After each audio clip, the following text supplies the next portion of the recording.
and how it is used to form a demand curve, right? Is this correct? Right? Okay. Now, this being said, so after, first of all, you have defined what indifference curve is, then then you have written. Now we move on to the next part of the question, and that is the consumer equilibrium position. Explain what it means. In order to reach an equilibrium, we need the intersection of the budget line and indifference curve. The budget line shows all possible combinations of two products that an individual can purchase using same level of income. Let us elaborate using a graph. That's absolutely correct.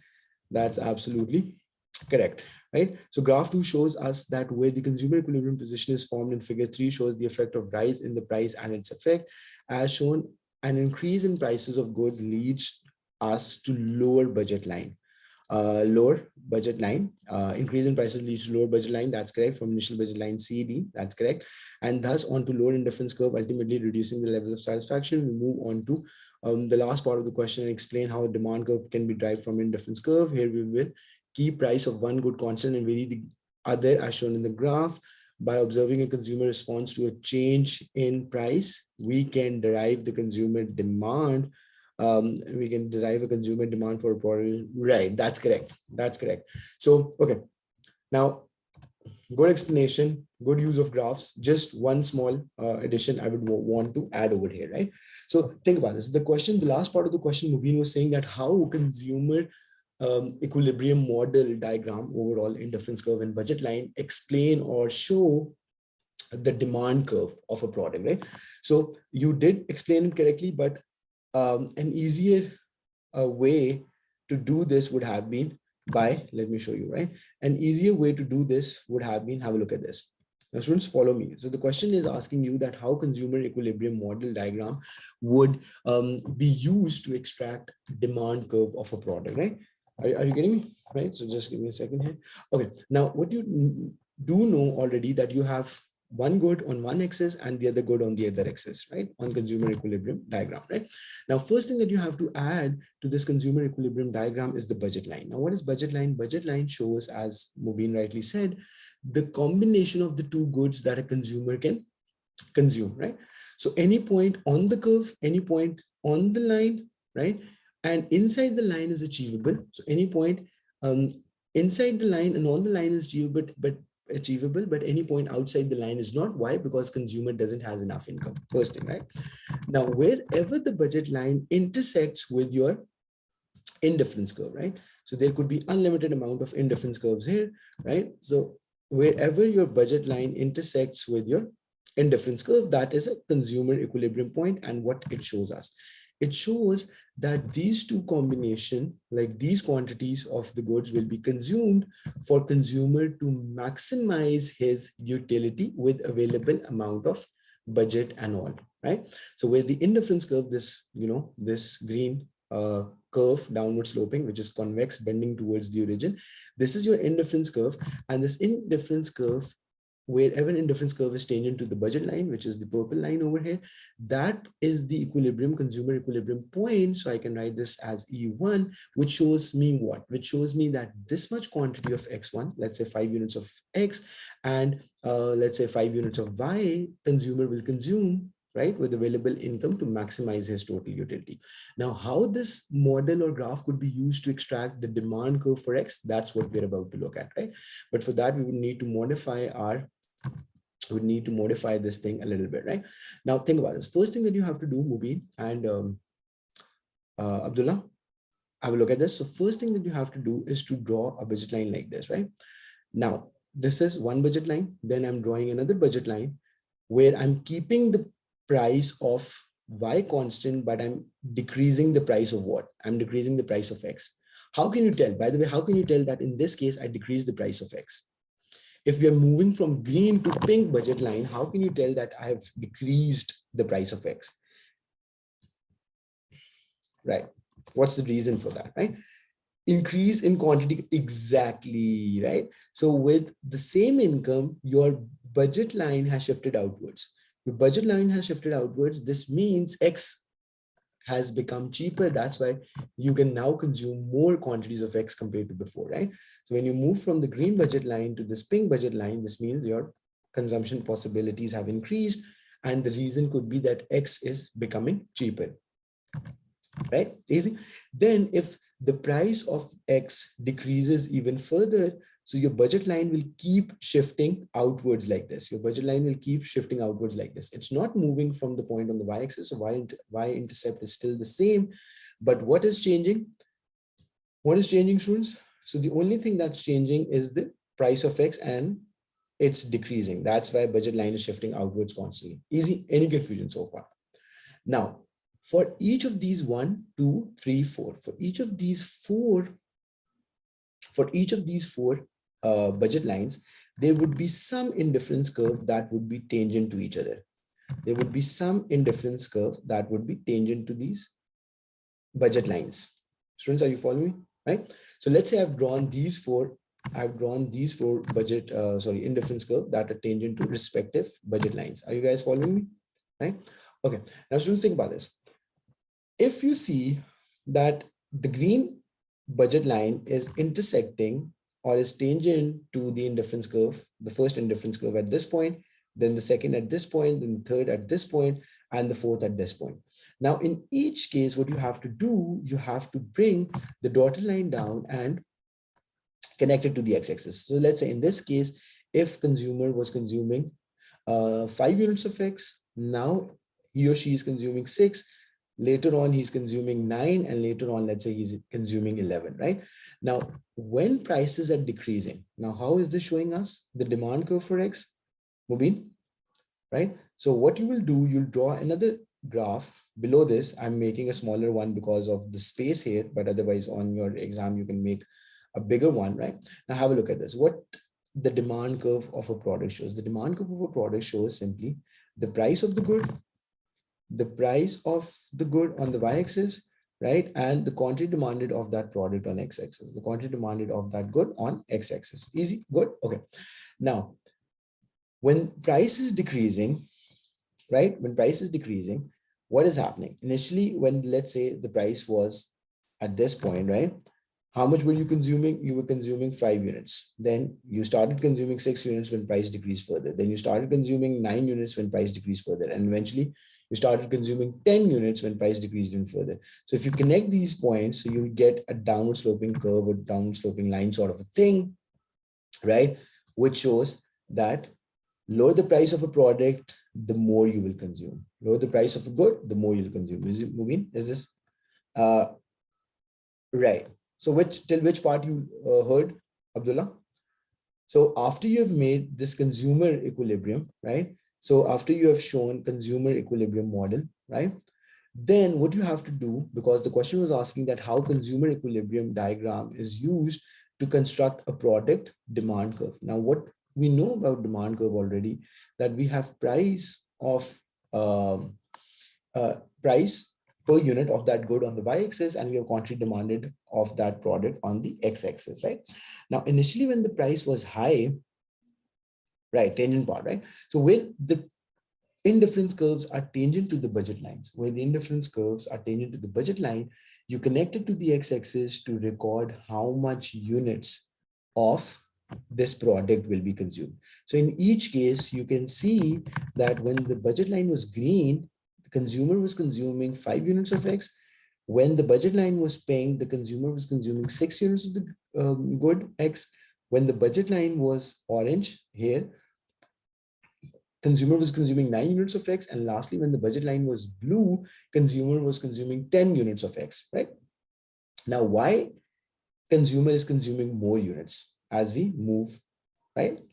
As we are moving to the right. So basically it's the price. Every time the budget line is shifting outwards, as I told you, from the green one to the pink, then from the pink to the orange, and then from the orange to the blue.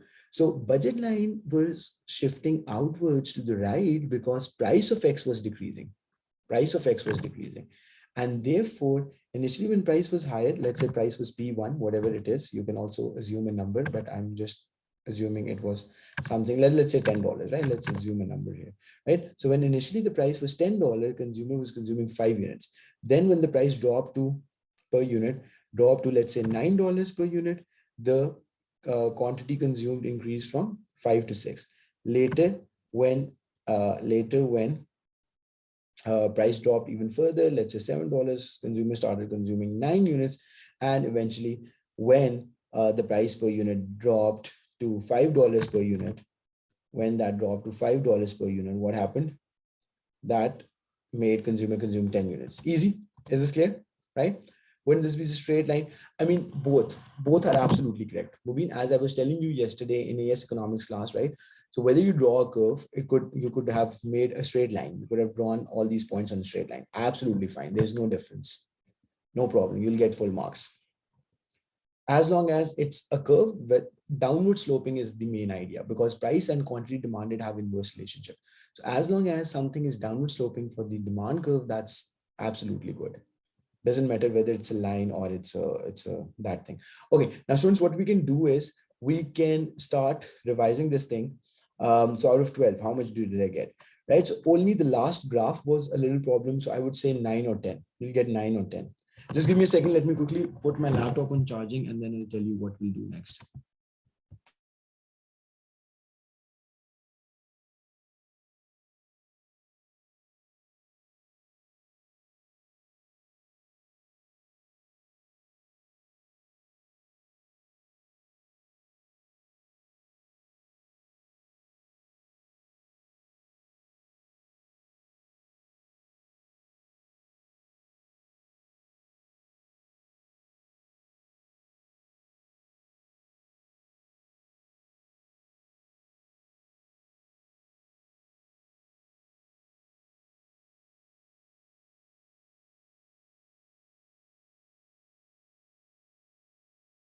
Okay, can you hear me now? Okay.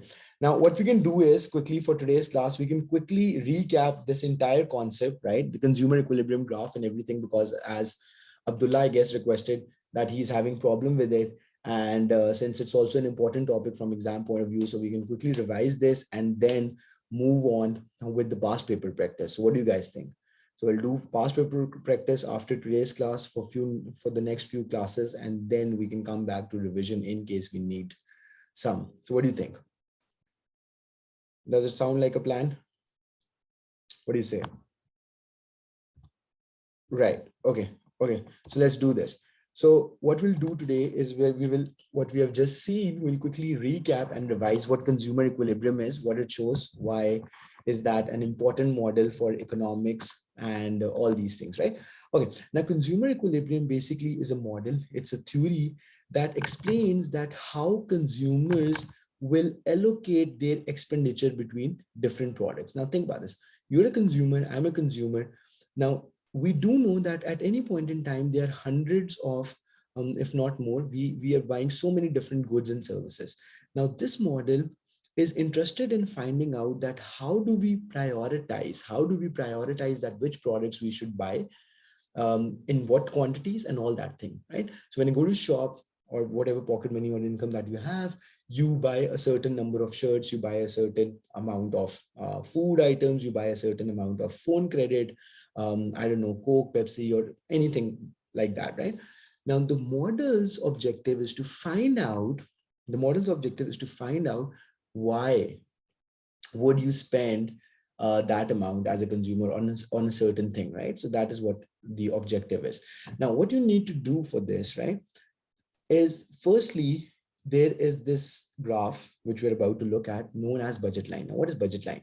So budget line is a graph that shows consumer affordability for different products, So you can take the name of specific goods like the quantity of Coke on the y-axis and the quantity of burgers on the x-axis, or you can just assume the name of the products to be y and x. But it's better if you take like some specific products. That makes it easier. So you have units of Coke on the y-axis, you have units of burgers on the x-axis. Now I'll give you some values to better understand that what's happening over here, right?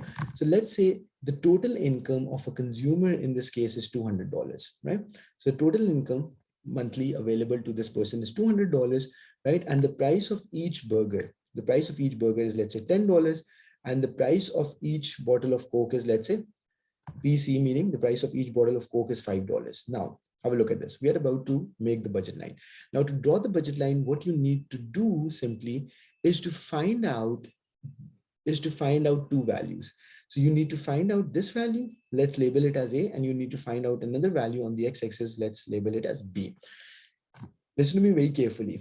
If consumer spends all of his income on Coke, if consumer wants to buy Coke only, if consumer wants to spend all of his income on Coke and not any income on burgers, so what's the maximum amount of Coke he can buy?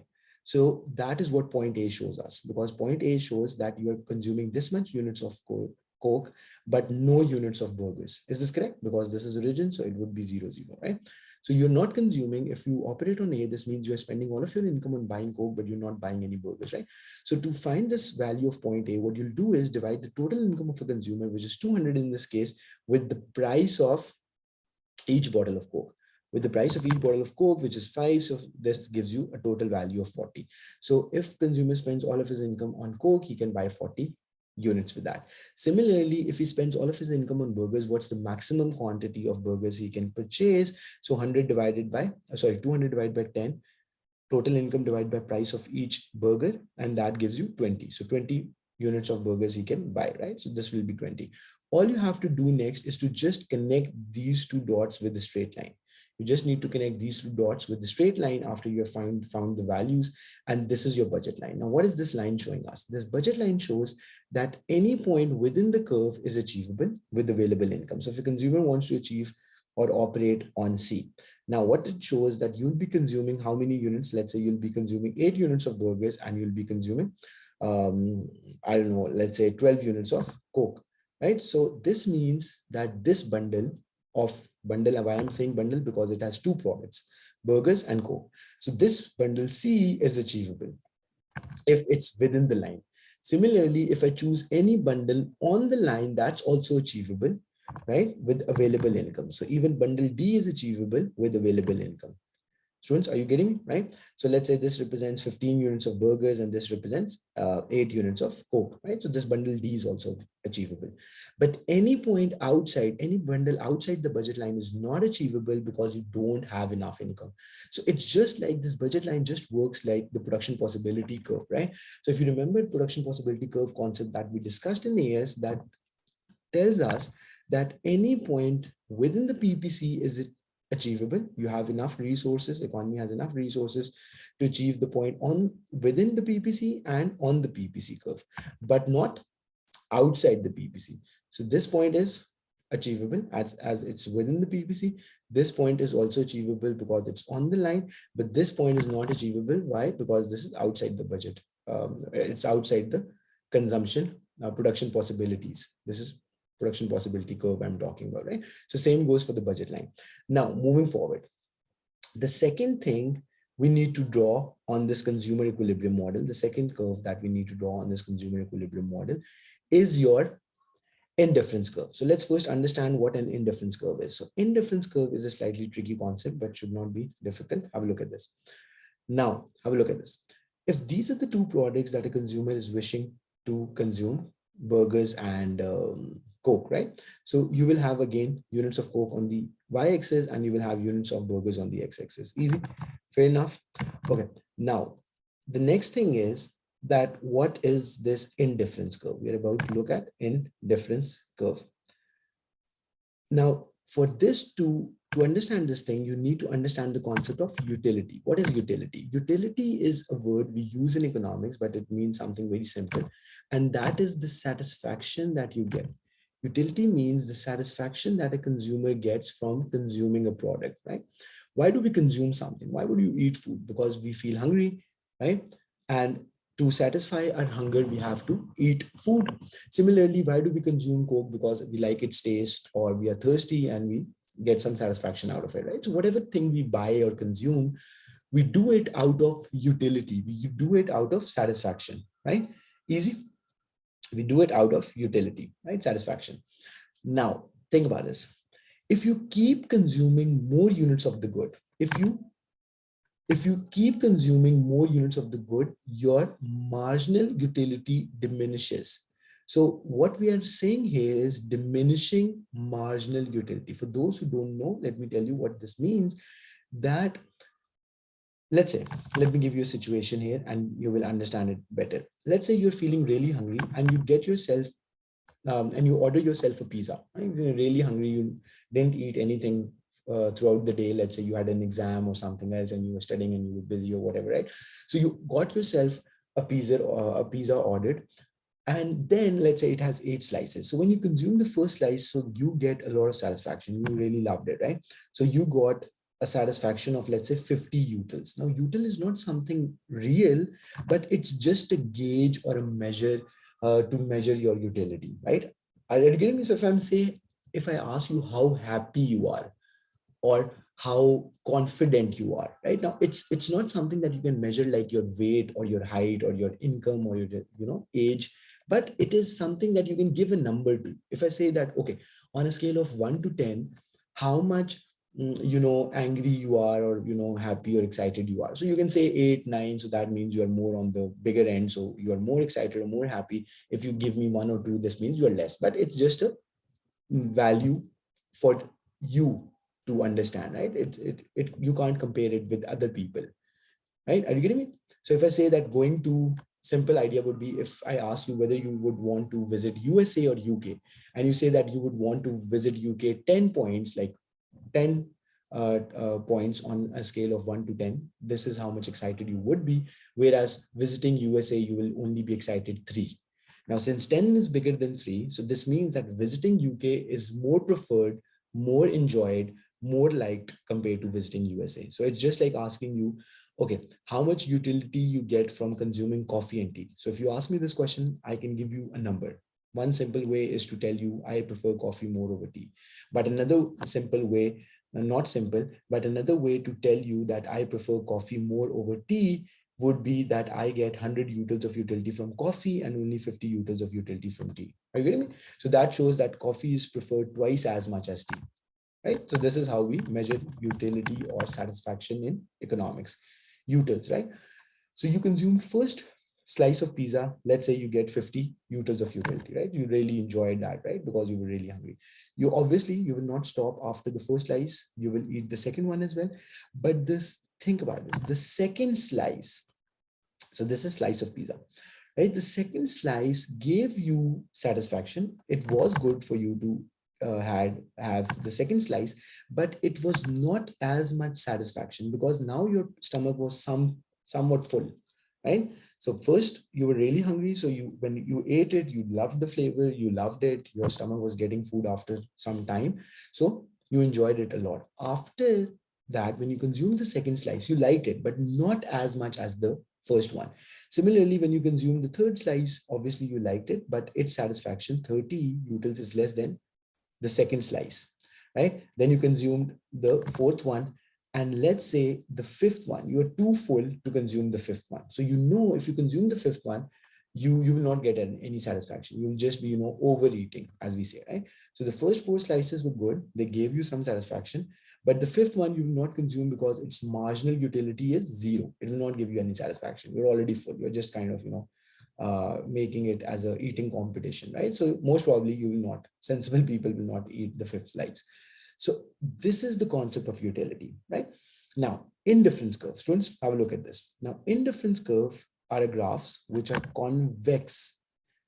Indifference curves are graphs that are convex to the origin, right? Which means, simply speaking, that they bend towards the origin, convex to origin, right? And what are they showing us? Now, think about this.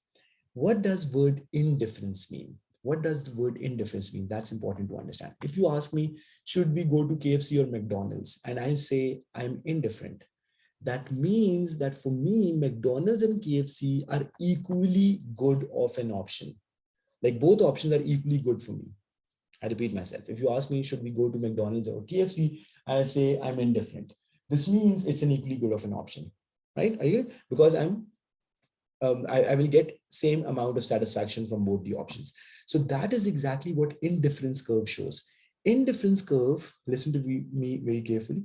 Indifference curve shows you combination of two products. Indifference curve show you combination of two products that give the same level of total utility to the consumer. Indifference curve shows you combination of two goods which give you same level, which give the consumer same level of total utility, right? So now think about this. If you operate on point A, you can see for yourself that you're consuming small quantities of burgers, but large quantity of Coke because it's higher up on the y-axis, but it's a smaller value on the x-axis. If you consume on point B, you move from point A to point B, so you are consuming a little more units of burgers. So let's say you are now consuming 15 units of burgers and somewhat less units of Coke. Then when you move to point C, similarly, the quantity of burgers is increasing and the quantity of Coke is decreasing. You got the point, right? Now, what are these points showing us? So on A, you have a different combination of burgers and Coke. On B, you have a different combination of burgers and Coke, similarly for C, D, and E. But since all these 5 points are on the same indifference curve, this means that each of these points will give you the same level of total utility. So let me very simply put this over here. All points on an indifference curve will give the consumer same level of total utility, which means whether I give you bundle A or I give you bundle B or I give you bundle C, you will be indifferent. You would be like, okay, that's fine. More Coke, less burgers. So 100 Coke, 10 burgers, you're fine. 90 Coke, 15 burgers, you're fine. Like same level of satisfaction. All points on an indifference curve give consumer same level of, are you getting me, students? Same level, Abdullah, same level of total utility. And therefore you are indifferent, right? Because you know that since satisfaction is same, so you can choose any bundle and you'll be equally happy. So it's not that you're more happy on A or you're more happy on E. No, you're equally happy. Why? Because the satisfaction and the utility, which is the main thing, is the same on all the curves. Sorry, on all the points. All the points of one curve. All the points on one curve give you same level of utility or satisfaction. Got it? Easy? Good? Okay. Now comes in the main part, but one thing I forgot to explain. Any indifference curve that is higher than another indifference curve. Now, what do we mean by higher? So if I draw, because there could be unlimited amount of indifference curve. Now, first understand this. Why could there be why would there be unlimited amount of indifference curve? Because this is just showing us our preferences. It's not something that you're buying. You haven't bought it. So the buying side or the affordability side was shown through budget line. So that could be one budget line. Until unless your income doesn't change, your budget line would be the same. Yes, when your budget, when your income increases, let's say from 200 to 400, then your budget line will shift outwards. Similarly, when your incomes decrease from, let's say, 200 to 100, then your budget line will shift inwards and so on and so forth, right? So are you getting me? So budget line, which is showing you the affordability, that is represented by the budget line. So that is only one budget line at a time. But for indifference curve, that there could be unlimited number of indifference curve because they just show you your preferences. They're not showing you, they're not showing you, that's always a challenge, right? They're not showing you how much you are buying, right? Okay, now let's work around these. So this is, let's say, budget line 1. This is indifference curve 1. This is indifference curve 2. This is indifference curve 3, right? Okay. Now what I'm about to explain you here, that an indifference curve that is higher, an indifference curve that is higher to another indifference curve, higher than another indifference curve, that is more preferred. How so? I'll explain you. An indifference curve that is higher or to the right, that's the wording. Any indifference curve that is higher or to the right of another indifference curve, that is more preferred by the consumer. Why? We're about to look at. Now, I will leave just this one point on indifference curve 1, right, to explain you the concept. Okay. Have a look at this, students. Now, compared to B, if I choose any point on 2, right? So let's say I label it as C. Now, if we compare between B and C, do you think that on C, you will be able to consume, as per the graph, what does it show? On point C, you can consume more units of burgers, you can consume more units of Coke. Are you following me or not? So right? So on point C, you are consuming more units of burgers and more units of Coke. So do you think C will be preferred to B? Consumer C, or so point bundle C will be preferred to bundle B. A higher satisfaction, but with yes, that's correct. Absolutely. So Mubin is saying that you can only achieve budget, you can only achieve indifference curve 2 with the higher budget line. That's correct, right? That's absolutely correct. Because you're buying more quantities. So to buy more quantities, you should have more budget, as simple as that. But right now, I'm just asking you that whether, as per your understanding of this concept, will this consumer prefer bundle C over B, given the fact that at bundle C, you are consuming more units of burgers, you can consume more units of burgers and more units of Coke. So do you agree with me or you don't? Right? So you agree with me, always higher is better. So, I mean, it's always true, right? No matter where you are or what person you are, what you do, if we get to consume more units, whether that be food, clothes, shoes, accessories, laptops, whatever, we prefer that, right? And therefore, we can say that consumer will prefer indifference curve 2 over indifference curve 1. And lastly, if I choose another point on indifference curve 3 and I label it as D, you can see that on point D, for the bundle D, you are able to consume even larger quantities. For bundle D, you are able to consume even larger quantities of both the products. You are able to consume more burgers, right? And you are able to consume more Coke. So since D is on even higher indifference curve compared to 2, right? So point D is on indifference curve 3, where you are getting to consume more units of burgers and more units of Coke. So D is most preferred. So any indifference curve, long story short, to the right, any indifference curve that is to the right of another indifference curve is preferred compared to the other one. Indifference curve, so I'm writing the short form, to indifference curve to the right of another indifference curve is preferred. As simple as that. Nothing complicated. Okay, now we'll move back, and students, we'll try to wrap it up in the remaining time. Can we move on to after this? In the next class, we can do that definitely, Mubin. So let's try to wrap up everything, right? Okay, now where the consumer's budget line, is equal to its, where the consumer's budget line is equal or tangent, as we say, where it intersects with the budget line. Sorry, where the consumer's budget line intersects with its indifference curve. Now I can make unlimited amount of indifference curve, and I just explained you that why can I make unlimited amounts of indifference curve, because it's not showing you how much you're buying. It's only showing you your preferences, right? So there could be unlimited amount of indifference curve like this, right? And like this and like this, right? All parallel to each other. They don't intersect, they're all parallel. Now let's label these indifference curves. So it's indifference curve 1, this is indifference curve 2, this is 3, this is 4, this is 5, this is 6. Now, there's only one indifference curve that will be tangent to the consumer budget line at a point, right? At one point in time, there will be only one indifference curve, because obviously all indifference curves are parallel to each other, they don't intersect. So there would be one particular indifference curve that will be tangent to the consumer's budget line. And in this case, we can clearly see that it's the budget indifference curve 2, it's the indifference curve 2 that is tangent to the consumer's budget line. Easy? Are you following me? So it's indifference curve 2 that is tangent to the consumer's budget line, the purple line, right? Now, where the two graphs are tangent, so that is consumer equilibrium point. What it shows, I'm coming to it in a bit, right?